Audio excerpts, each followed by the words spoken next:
Sa nakaraang video ay natapos tayo kung saan ay sa kinaroroonan ng ating bida, ay matapos ng ginawa nilang pagsasabayan, ay napasabi ang sect leader na kahit ayaw man niyang aminin ang bagay na ito, subalit totoong napakalakas ng isang Yonjuka. Hindi nito naisip na magagawa ng ating bida na maabot ang kalagayan kung nasaan siya ngayon, subalit sabi nito, na medyo nanghihinayang pa din siya sa nangyari, dahil kahit nagawa pa siyang mapatamaan nito, ay wala pa ding nagbago dahil sa magagawa pa din niyang mawasak ang buong martial world. 100 taon na ang nakakalipas, sa panahon kung saan ay inuusig at pinapaslang ang mga taong may maling paniniwala, ay naitala sa kasaysayan ng martial world. Sa gitna ng unos ay mayroong 2 tao, ang Moonlight Sage na noon ay isang elder sa isang maliit na sect sa labas ng lungsod na kung tawagin ay Dark Spectral Sect, at isang batang babae na napamanahan ng divine power na dumadaloy sa dugo ng kanilang pamilya sa loob ng maraming henerasyon, at siya ay ang magiging sect leader sa hinaharap. Habang tumatakas ay napapasabi naman sa kanyang isip ang Moonlight Sage na sa kanilang sect ay madami ang nangamatay, at sa tingin niya ay tanging silang 2 na lamang ang natitirang nakaligtas. Nang hinayla naman siya ng batang babae at napatanong na kung ano ba ang nagawa nilang mali, dahil sa tahimik lamang silang naninirahan at walang kahit na sinong sinasaktan, kaya naman ay bakit nais ng Order Sect na paslangin silang lahat. Sa isip ng Moonlight Sage ay kahit na ganun ang dahilan ay hindi nila magagawang mapahinto ang mga ito, at darating din ang araw at pagsisisihan nila ang lahat ng ito. Subalit dahil sa hindi makikita ng mga ito ang katawan ng kanilang sect leader at sa kanyang bilang elder, ay nakakasigurado siya na reronda ang mga ito upang galugadin ang buong lugar. Kaya naman ay kailangan nilang magmadali sa pagtakas, dahil sa kailangan nilang makaalis at makahanap ng ligtas na lugar. Matapos ng pagtakas sa loob ng ilang araw, ay nagawa nilang makaabot sa isang templo sa kailaliman ng kabundukan, kung saan ay maraming mga taong tumakas sa kung saan-saan ay nagtitipon. Ang violent gale na mula sa nagaganap na pag-uusig sa mga may maling paniniwala, ay nag-iwan ng malaking pagkakapinsala sa buong kalupaan, at ang templong ito ay nagpapapasok ng mga taong naapektuhan gawa ng pangyayaring iyon. Kaya naman ay nagawang makapagtago ng 2 sa mga ito, upang magkaroon ng oras na makahinga ng sandali. Ganon-ganon na lamang ay ilang buwan na din ang nakalipas, at mukhang ang kapayapaan ay sa wakas ay natagpuan na nila. Subalit isang araw sa hindi inaasahang pagkakataon, ay sinugod sila ng mga armadong lalaki at sinabi na mayroong mga masasamang loob ang nagtatago sa loob, kaya naman ay kailangan nilang galugadin ang buong lugar. Habang naghahanap ang lahat, ay sinabi ng isa na habang nadidito sila at naghahanap ay walang kahit na isa sa kanila ang maaaring kumilos. Sa isip ng Moonlight Sage na inakala niya na ang nagaganap na pagsupil ay natapos na, at ang mga ito ay talagang matyaga sa paghahanap sa kanilang 2, matapos ay nagtanong naman ang dumating sa lahat na kung may nakita ba sila na 2 miyembro ng demonic cult na nagtatago sa lugar na ito. Dagdag pa nito na bilang isang kapitan ng kanilang pangkat ay hindi nito nais na magpadanak ng dugo hanggat maaari, kaya naman ay kung ibubunyag ng mga ito ang kanilang mga sarili ng may pagkukusa, ay hahayaan niya silang mabuhay. Napasabi naman ng Moonlight Sage na ang templong ito ay ang lugar na hindi nagagawang maabot ng mata ng mga taga-Order Sect, kaya naman ay sa papaanong paraan na nagawa silang mahanap ng mga ito. Nang nagsalita naman ang kapitan at sinabi na gaya nga ng kanyang inaasahan ay hindi magkukusa ang mga ito, kaya naman ay sila na lamang ang gagawa ng paraan upang mahanap sila. Matapos ay may isang monghe naman ang lumapit sa harapan ng kapitan, at matapos na mapatitig sa mga ito, ay agad niyang itinuro ang kanilang kinaroroonan sa kanila. Kinakabahan naman na napasabi ang Moonlight Sage sa kanyang sarili na hindi niya naisip na isang monghe lang pala ang magtuturo sa mga ito, nang naaalala naman niya na kinuha niya ang pulso ng lahat ng mga nandito at sinabi na nais lamang niyang tignan ang kalagayan ng lahat, at nung oras na iyon ay inakala niya na sinusuri lamang nito ang pisikal na kondisyon ng lahat. Kaya naman ay sa tingin niya na sa ganung paraan sila nito nagawang maloko upang masuri ang presensya ng chi sa kanilang katawan, kaya naman ay dahil doon ay agad siyang kumilos at kinuha ang Divine Mother, at mabilis na tumakbo. Kung umabot ka na sa parte ng video na ito ay maaari lamang na pindutin ang like at super thanks sa baba bilang pagsuporta. Maraming salamat. Agad naman na kumilos din ang lahat at napasabi na huwag hahayaan na makatakas ang mga ito, at kung maaari ay pastlangan na nila.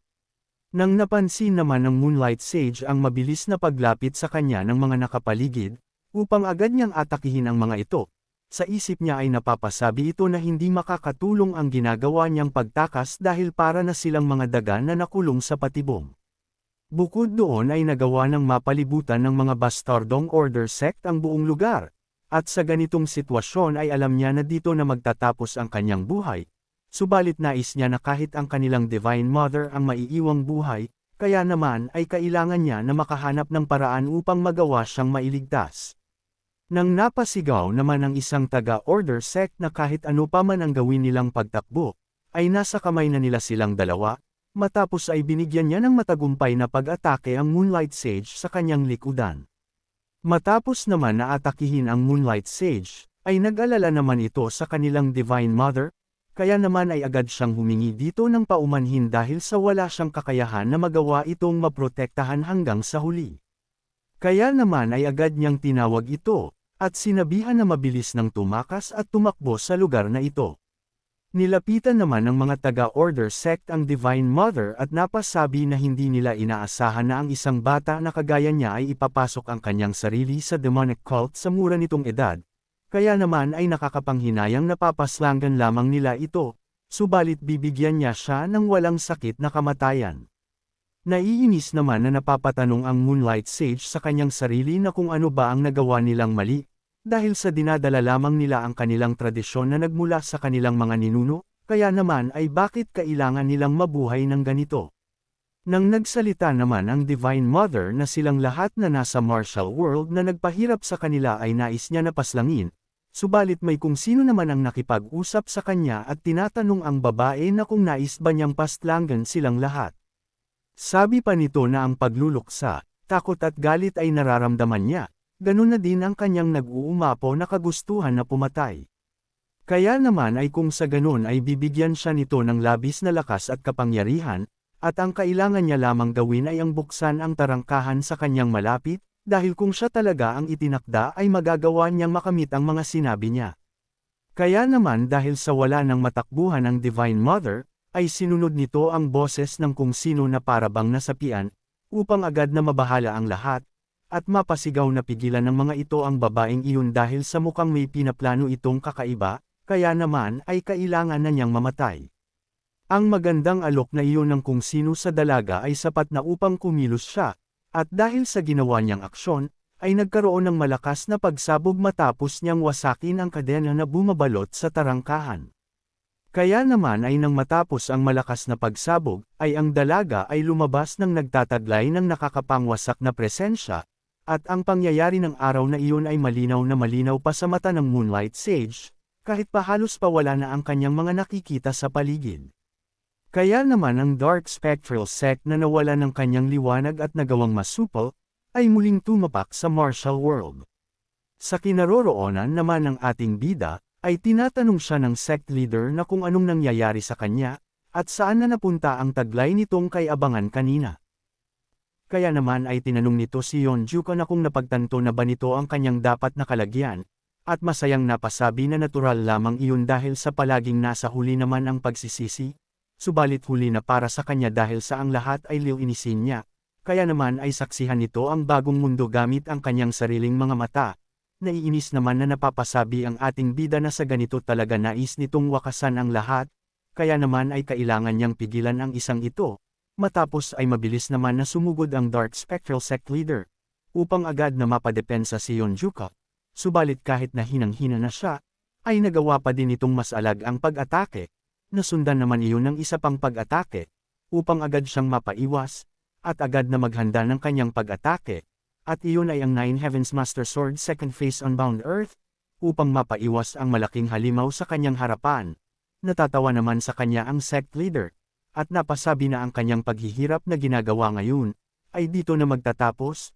kaya naman matapos niyang kumilos, ay nagawa niyang mahawakan ang ating bida, na bigla naman doon si Yeonjuka. Subalit huli na dahil sa binalibag na siya nito sa sahig, Makalipas naman ng ilang sandali, ay hindi pa doon natapos ang malaking halimaw, dahil sa pinaulanan nito ang ating bida ng mga pag-atake, na pilit naman niyang dinadepensahan, upang magsanhi ng malakas na pagsabog sa kanilang kinaroroonan. Matapos naman na tumalsik ng ating bida, ay agad siyang kinuha ng sect leader, at napasabi na ngayon ay wala na siyang silbi. Bukod doon ay sa tingin niya na wala na itong natitira pang chi, kaya naman ay wala na itong kahit na anong lakas kahit na maitaas ang kanyang daliri. Dahil doon ay tinanong nito si Yonjuka na kung mayroon pa ba itong huling sasabihin sa kanya, dahil sa hindi samabot ang ating bida, ay napasabi ito na mukhang wala na itong kakayahan pa upang makapagbigay sa kanya ng sagot, subalit bigla naman na kumilos si Yonjuka, upang mapahinto at magtaka ang sect leader. Matapos ay natawa ang ating bida at nagtatanong na kung ang tinatanong ba nito sa kanya ay ang huling salita na sasabihin niya dito,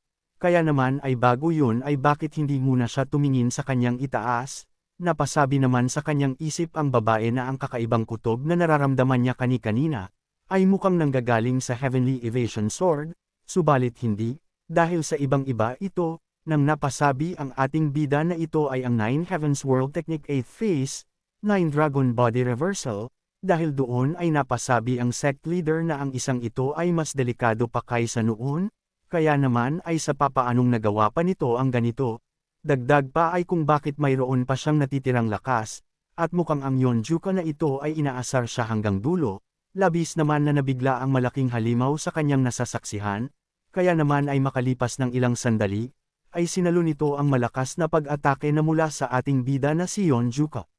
Kung nais mo na masubaybayan ang mainit-init na kabanata, ay i-open lang ang notification bell pagkatapos mo na mag-subscribe.